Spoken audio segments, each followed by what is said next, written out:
Robot কেন মানুষের মৃত্যু চেল? তাইলে কি রোবট আর মানুষের মধ্যে যুদ্ধ সৃষ্টি হবে? এমনই এক ঘটনা ঘটেছে মিশিগনের এক ছাত্রের সাথে। হ্যাঁ, আপনি যা শুনেছেন তা অবশ্যই সত্যি। সারা বিশ্ব যখন কৃত্রিম বুদ্ধিমত্তা নিয়ে স্বপ্ন দেখছে, ঠিক তখনই ঘটল এক বিতর্কিত ঘটনা। মিশিগনের এক ছাত্র চ্যাটবটের সাহায্যে শিক্ষাগত বিষয় নিয়ে আলোচনা করছিলেন।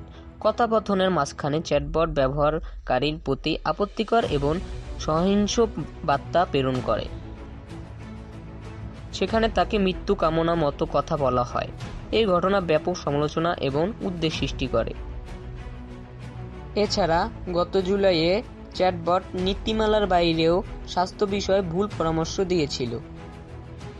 সাম্প্রতিক যুক্তরাষ্ট্রে ফ্লোরিডায় 14 বছর বয়সী এক কিশোরের আত্মহত্যার ঘটনায় তার পরিবার ক্যারেক্টার এআই নামে এক প্রতিষ্ঠানের বিরুদ্ধে মামলা করেন। তারা জানান এই চ্যাটবট তাদের সন্তানকে আত্মহত্যার জন্য উস্কানি দেন।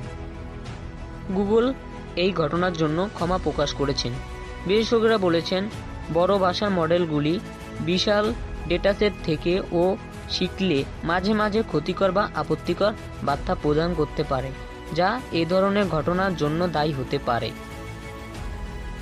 আমরা যেমন আর্টিফিশিয়াল ইন্টেলিজেন্স নিয়ে স্বপ্ন দেখছি যে এটা আমাদের চলার পথ সোজা করে দিবে, তেমন ঠিক এটা আমাদের চলার পথ ক্ষতিগ্রস্ত এবং বিপজ্জনক করে দিবে।